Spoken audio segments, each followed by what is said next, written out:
ബ്രഹ്മാണ്ഡ സംവിധായകൻ രാജമൗലി മഹേഷ് ബാബുവായിട്ട് ഒന്നിക്കുന്ന സിനിമയുടെ ഒരു പോസ്റ്റർ ഒന്നിൽ ഇറങ്ങിയിട്ടുണ്ട്. നമ്മുടെ സ്വന്തം പൃഥ്വിരാജാണ് ആ ഒരു പോസ്റ്ററിലുള്ളത്. അപ്പോൾ പൃഥ്വിരാജിനെ കുറിച്ച് രാജമൗലി പറഞ്ഞതും പിന്നെ ആ ഒരു സിനിമയുടെ കുറച്ച് വിശേഷങ്ങളൊക്കെ നമുക്കിന്ന് ഡിസ്കസ് ചെയ്യാം.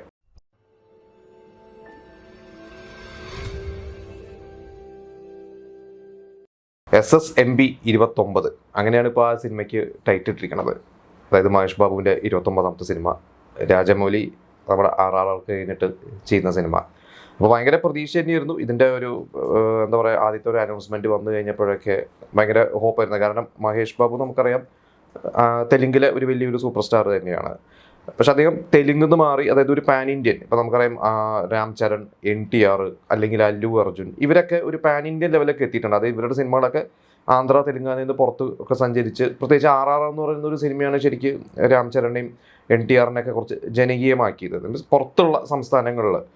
അപ്പോൾ മഹേഷ് ബാബു ഇപ്പോൾ രാജമൗലിയായിട്ട് കൈ കൊടുക്കുക എന്ന് പറയുമ്പോൾ അങ്ങനെ ഒരു പ്രതീക്ഷ തന്നെയാണ്. അപ്പോൾ അത് എന്ത് തരം സിനിമയാണ്, അതിൻ്റെ ഭയങ്കര ഡീറ്റെയിൽസ് ഒന്നും നമുക്കറിയാം. രാജമൗലി ഒന്നും അങ്ങനെ പുറത്തു വിടാത്തതാണ്. ഇതിനിടയ്ക്ക് പൃഥ്വിരാജ് വീൽ ചെയറിലിരിക്കുന്ന ഒരു സ്റ്റിൽ എപ്പോഴോ ഒന്ന് പുറത്തു വന്നിരുന്നു. അത് ലീക്കായതാണെന്നൊക്കെയാണെന്ന് കേട്ടത്. എന്തായാലും പൃഥ്വിരാജ് അതിൽ ഒരു കൊടും വില്ലനായിട്ടാണ് എന്നുള്ളതാണ് ഇപ്പോൾ കിട്ടിയിട്ടുള്ള റിപ്പോർട്ട് വെച്ചിട്ട്. അപ്പോൾ ഇന്നലെ പൃഥ്വിരാജിൻ്റെ ഒരു ക്യാരക്ടർ പോസ്റ്റ് വന്നിരിക്കുന്നതിൽ കുംഭ, അതാണ് ക്യാരക്ടറിൻ്റെ പേര്. അപ്പോൾ നമുക്ക് ആ ഒരു ലുക്കും കാര്യങ്ങളൊക്കെ കാണുമ്പോൾ തന്നെ നമുക്കറിയാം അതൊരു ഇതുവരെ കാണാത്ത തരത്തിലുള്ള ഒരു കൊടും വില്ലൻ ലുക്കിൽ തന്നെയാണ് എന്നാണ് റിപ്പോർട്ടുകൾ. അപ്പോൾ നമുക്കും തോന്നി പൃഥ്വിരാജ് ഇതൊരു ചെയ്യാത്ത തരത്തിലുള്ള ഒരു റോളാണെന്നുള്ളത്. പിന്നെ പൃഥ്വിരാജും പറഞ്ഞിട്ടുണ്ടായിരുന്നു അതിനെക്കുറിച്ച്, ഞാൻ വെയിറ്റിംഗ് ആണ് ഈ ഒരു ഇതിലേക്ക്, ഈ ഒരു സിനിമയിലേക്ക് വേണ്ടി ഞാൻ ഭയങ്കര എക്സൈറ്റഡ് ആണെന്ന്. നമുക്കറിയാം ഇതിന് മുമ്പ് ഇടയ്ക്ക് എമ്പുരാൻ്റെ ഒക്കെ റിലീസിന് മുമ്പ് എമ്പുരാൻ്റെ കുറേ ഇൻ്റർവ്യൂസും എൻ്റെ പ്രൊമോഷൻ്റെ ഭാഗമായിട്ടുള്ള കുറേ ഇൻ്റർവ്യൂസും കാര്യങ്ങളൊക്കെ തീർത്തിട്ട് പൃഥ്വിരാജ് ആ സിനിമയിൽ അഭിനയിക്കാൻ വേണ്ടി പോയി. എന്നിട്ട് കുറച്ച് ദിവസമായാലും അഭിനയിച്ചിട്ട് പിന്നെ വീണ്ടും എമ്പുരാൻ്റെ റിലീസിനോടനുബന്ധിച്ചിട്ടാണ് വീണ്ടും വന്നത്. അപ്പോൾ അന്ന് അങ്ങനെ നമ്മൾ കുറേ ഫോട്ടോസൊക്കെ കണ്ടിരുന്നു അതിനെക്കുറിച്ച്. അത് നോർത്ത് ഇന്ത്യയിൽ എവിടെയൊക്കെയാണ് അതിൻ്റെ ഷൂട്ടും കാര്യങ്ങളൊക്കെ നടക്കുന്നത്. പിന്നെ മഹേഷ് ബാബുവിൻ്റെ ലുക്ക്, മഹേഷ് ബാബു അതിന് വേണ്ടി മുടിയും താടിയൊക്കെ വളർത്തി വേറൊരു ഗെറ്റപ്പിലൊക്കെയാണ് വരുന്നതെന്നൊക്കെയാണ് ഞാൻ മനസ്സിലാക്കിയിട്ടുള്ളത്.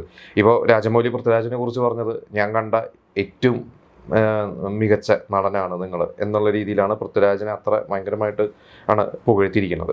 പിന്നെ പ്രിയങ്ക ചോപ്രയാണ് അതിൽ നായികയായിട്ട് വരണത്. അപ്പോൾ നമുക്ക് ഒന്നാമത് മഹേഷ് ബാബു ഇപ്പോൾ അവസാനം അഭിനയിച്ചത് ഗുണ്ടൂർക്കാരമാണ് 2024 ജനുവരിയിലായിരുന്നു. ഇപ്പോൾ 2 വർഷം ആവറായി മഹേഷ് ബാബുവിൻ്റെ സിനിമ തിയേറ്ററിൽ ഇറങ്ങിയിട്ട്. പൊതുവെ എനിക്ക് തോന്നുന്നു എല്ലാ വർഷവും മഹേഷ് ബാബു ഒരു സിനിമ അവിടെ ചെയ്യുന്നതാണ്. വർഷത്തിലൊരു വലിയൊരു സിനിമ ചെയ്യും. വിജയങ്ങളും ഉണ്ടാവും, പരാജയങ്ങളും ഉണ്ടാവും. പക്ഷേ അദ്ദേഹത്തിൻ്റെ ഒരു ഫാൻ ഫോളോയിങ് ഉണ്ട്. പിന്നെ ഗുണ്ടൂർക്കാരൻ അങ്ങനെ വൻ വിജയമൊന്നും അല്ലായിരുന്നെങ്കിലും അത് അത്യാവശ്യം ഒരു ഓടിയൊരു സിനിമയിൽ അതിലെ പാട്ട് നമുക്കറിയാം, അതിലൊരു പാട്ടും കാര്യങ്ങളൊക്കെ ഭയങ്കരമായിട്ട് ട്രെൻഡിങ് ആയിരുന്നു. എത്രയോ മില്യൺ റെക്കോർഡ് സൃഷ്ടിച്ചതായിരുന്നു. നെറ്റ്ഫ്ലിക്സ് ആണ് അന്ന് ഗുണ്ടൂർക്കാരൻ എടുത്തത്. അപ്പോൾ അന്ന് ഞാൻ മനസ്സിലാക്കിയത് നെറ്റ്ഫ്ലിക്സ് 140 കോടി രൂപയൊക്കെ കൊടുത്തിട്ടാണ് നെറ്റ്ഫ്ലിക്സ് ആ സിനിമ എടുത്തത്. അപ്പോൾ അത്യാവശ്യം പ്രൊഡ്യൂസർക്ക് ലാഭം കിട്ടിയ സിനിമയാണ്. തിയേറ്ററിൽ അങ്ങനെ ഭയങ്കരമായിട്ട് വർക്കാവാത്ത ഒരു സിനിമ തന്നെയാണ്. അപ്പോൾ മഹേഷ് ബാബു അതിനൊക്കെ ഒരു മാറി ഒരു ബ്രേക്ക് എടുത്തിട്ടാണ് ഇപ്പോൾ ഇതിലേക്ക് വന്നത്. ഇനിയിപ്പോൾ എനിക്ക് തോന്നുന്നു ഇനിയിപ്പോൾ അടുത്ത വർഷവും അതിൻ്റെ അടുത്ത വർഷമൊക്കെ ആയിരിക്കും. കാരണം ഇപ്പോൾ 26 കഴിഞ്ഞ് 27 ചിലപ്പോൾ ഒരു പ്രതീക്ഷിക്കാൻ പറ്റുള്ളൂ എന്ന് എനിക്ക് തോന്നുന്നു. അപ്പോൾ അത്ര 3 വർഷം ഒരു ഗ്യാപ്പാണ് മഹേഷ് ബാബുവിൻ്റെ ഒരു സിനിമയ്ക്ക് ഗ്യാപ്പ് വരാൻ പോകുന്നത്.